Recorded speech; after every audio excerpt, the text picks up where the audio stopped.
When we talk about radiology here, it is such a broad term. It means MRI, it means CAT scan, it means X-ray, it means ultrasound, it means IR. We have fluoro, we have mammography. We truly are the eyes of medicine. So oftentimes we're kind of the key in diagnosing.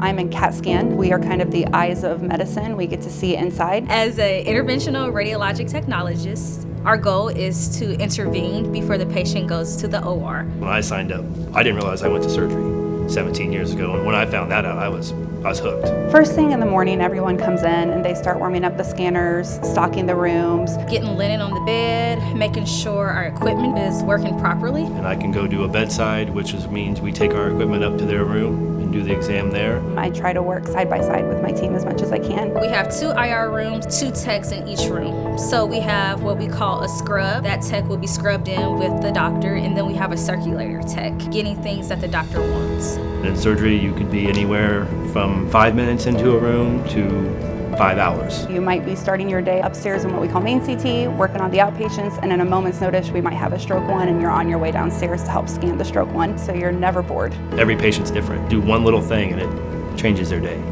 You know, just giving them a warm blanket. If I see a patient that reminds me of a family member, I kind of get emotional. That's when I kind of lean on my coworkers. It can be hard, but you have to kind of push your feelings aside and know that, you know, you're here to help. Being a level 1 center, you see incredibly hard stories. I've had moments where I've scanned stories that were just too hard and I had to step out and cry for a minute. We do go into the next patient's room and we smile and we do what we can to make their experience as good as we can, and they have no idea what we just saw. You know, you got to make sure the person knows that you're there for them and them only. And if I make that person, you know, the one that's really hard, that, you know, that you think about for a few weeks, you know, if I can do one thing to make them smile, I'm good. Because I know the test is going to be maybe something they don't want to hear. So I just try to make it as easy on them as I can.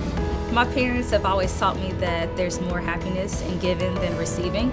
So I try to live my life by that motto. I was never the healthiest kid. I was always sick, so I spent a lot of time at hospitals and doctors' offices, and it was always IU Health. As I was trying to figure out what I wanted to do, healthcare made sense, and I always loved the X-ray techs that took care of me. They were always friendly. I saw something about X-ray and I was like, that sounds fun. So I observed in a little outpatient radiology thing where they still had a dark room, so I ran their dark room stuff for them and showed them that, and that got me. I was like, you get to see some cool stuff. This career can take you as far as you want to go. It may be overwhelming at first, but they always say at least give it a year, then give it another year. I love my job. I love what I do. That's why I'm still here.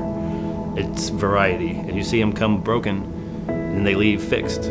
It's a good feeling. I think about the teammates that I was in the trenches with and the fact that we pulled through it together, where you have a patient come in and it's questionable if they're going to make it. And then to come back the next day and know that they did is so rewarding.